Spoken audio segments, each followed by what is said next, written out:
ఈ ప్రపంచంలో ప్రతి మనిషికి మొదట ఎదురయ్యే విలన్ వాళ్ళ నాన్న. చిన్నప్పటి నుండి ప్రతి దానికి తిట్టే ఒకే ఒక్క వ్యక్తి నాన్న. కొంచెం లేట్ గా లేస్తే తిడతారు, లేట్ గా వస్తే తిడతారు, ఖాళీగా ఉంటే తిడతారు, ఫెయిల్ అయితే తిడతారు, ప్రతి దానికి తిడతారు. ఇంతకంటే విలనిజం నేనెక్కడా చూడలేదు.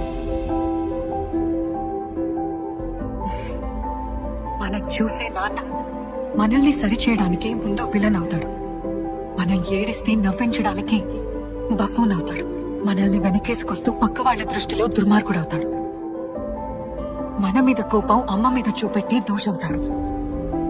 నిద్దర్లో కూడా మనల్ని కాపలా కాసే సైనికుడవుతాడు. నువ్వు ఎవరు అని అడిగినప్పుడు నీకు గుర్తింపు అవుతాడు. మనం బాగుండాలని మనతోనే యుద్ధం చేసి తను ఓడిపోతూ మనల్ని గెలిపించే మంచి పిల్ల నాన్న.